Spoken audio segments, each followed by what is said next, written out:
ఇవాళ అందుకే మీకు మెడికల్ కాలేజీ ఇచ్చిన, మీ ప్రాంతంలో ఎడ్యుకేషన్కి సంబంధించి ప్రతి నియోజకవర్గానికి young India integrated residential schools ఇచ్చిన, మెడికల్ కాలేజ్ ఇచ్చిన, ఎడ్యుకేషన్కు సంబంధించి ప్రతి అవకాశాన్ని ఖమ్మం జిల్లా ప్రజలకు అందించాలన్న లక్ష్యంతో ముందుకు వెళ్తున్నాం. ఇదే కాదు, ఈ రెండు ఎక్కడ కూడా తెలంగాణలో రెండు నదీ జలాలు వచ్చేది చాలా తక్కువ. ఒక పక్కన కృష్ణా నది జలాలు, రెండో పక్కన గోదావరి జలాలతో ఖమ్మము బీళ్లు తడవాలి, ఖమ్మం జిల్లాలో పంటలు పండాలి, సిరులు కురవాలి అని, మీ ప్రాంత ప్రాజెక్టులను పూర్తి చేయాలి అని మన ప్రభుత్వం నిర్ణయం తీసుకున్నది. సీతారామ ప్రాజెక్టునే కాదు, ఈ ఖమ్మం జిల్లాలో ఉన్న సాగునీటి ప్రాజెక్టులు 10 సంవత్సరాలు నిర్లక్ష్యానికి గురైనాయి, అవినీతికి లోనైనాయి. కేసీఆర్ ఇంట్లో కనుక వర్షం కురిపించినాయి తప్ప ఖమ్మం బీడు పొలాల మీద నీళ్లు పారలేదు. అందుకే ఈనాడు మిత్రులు బట్టి విక్రమార్క గారు ఆర్థిక మంత్రిగా, మిత్రులు పొంగులేటి శ్రీనివాసరెడ్డి గారు రెవెన్యూ మంత్రిగా, తుమ్మల నాగేశ్వరరావు గారు వ్యవసాయ శాఖ మంత్రిగా, తెలంగాణ రాష్ట్ర ప్రభుత్వానికి నేను ముఖ్యమంత్రిగా ఉండొచ్చు, కానీ ఈ పాలనకు ఆయువు పట్టైన శాఖలన్నీ ఖమ్మం జిల్లాలోనే ఉన్నాయి.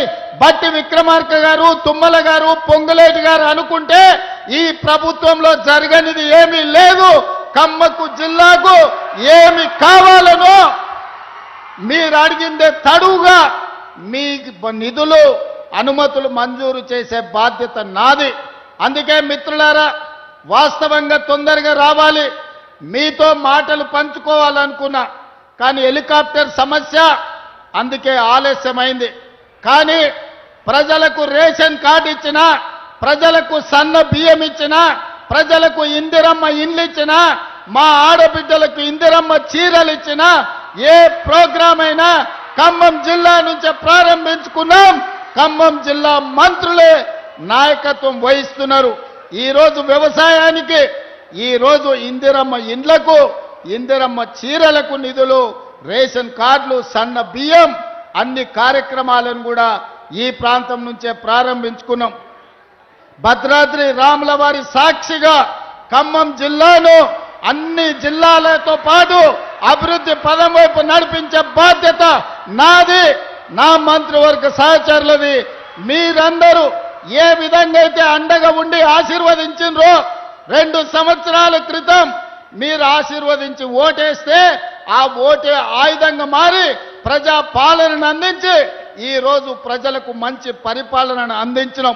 మంచి ప్రభుత్వం ఉంటే ప్రజలకు ఇందిరమ్మ ఇండ్లు వస్తాయి, ప్రజలకు సన్న బియ్యం వస్తాయి, ప్రజలకు ఉచిత కరెంట్ వస్తుంది, ప్రజలకు రేషన్ కార్డులు వస్తాయి. మరి ప్రభుత్వం ఉన్నా సర్పంచులు మంచోళ్ళు ఉండాలి. మంచోడు సర్పంచ్ లేకపోతే, మంత్రులతో కలిసి పనిచేసేటోడు మీ ఊర్లో లేకపోతే, ఆపుకో ఫుల్లుకో మందుకో ఓటేస్తే గ్రామాలు దెబ్బతింటాయి. అందుకే ఇక్కడికొచ్చిన మిత్రులకు రాజకీయ కక్షలు మానండి, 10 సంవత్సరాలు అండగా నిలబడండి. తెలంగాణ రాష్ట్రాన్ని దేశంలోనే నెంబర్ 1 స్థానంలో నిలబెడదాం. రాబోయే సర్పంచ్ ఎన్నికల్లో తుమ్మల గారితో, బట్టి గారితో, పొంగులేటి గారితో కలిసి రాష్ట్రాన్ని అభివృద్ధి చేసి గ్రామాలను అభివృద్ధి పదం వైపు నడిపించే వాళ్లను సర్పంచులుగా ఎన్నుకోవాల్సిందిగా మళ్ళీ వస్తా. పూర్తి స్థాయిలో చర్చించుకుందాం.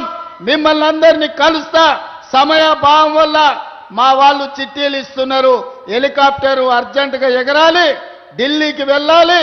ఢిల్లీలో రాహుల్ గాంధీ, మల్లికార్జున్ ఖర్గే, ప్రధానమంత్రి నరేంద్ర మోడీ గారిని తెలంగాణ విజయోత్సవాల గురించి, తెలంగాణ సంబరాలు 8, 9 తారీఖు నాడు తెలంగాణ రైజింగ్ గ్లోబల్ సమ్మిట్ గురించి ఆహ్వాన పత్రికలు ఇచ్చి రాష్ట్రానికి సంబంధించిన అనుమతులు అడగడానికి ఢిల్లీ ప్రయాణం చేస్తున్నాం. కాబట్టి మిత్రులారా, మన్నించి సెలవు ఇవ్వాల్సిందిగా మళ్ళొక్కసారి మీ దగ్గరికి వస్తా. ఖమ్మం జిల్లాను చూసినప్పుడు నా గుండెల్లో సంతోషం ఉంటుంది.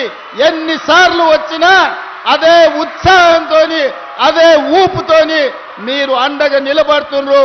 మీ ఉత్సాహాన్ని ఊపిరిగా తీసుకొని తెలంగాణ రాష్ట్రాన్ని అగ్రభాగాన నిలబెడతా అని తెలియజేస్తూ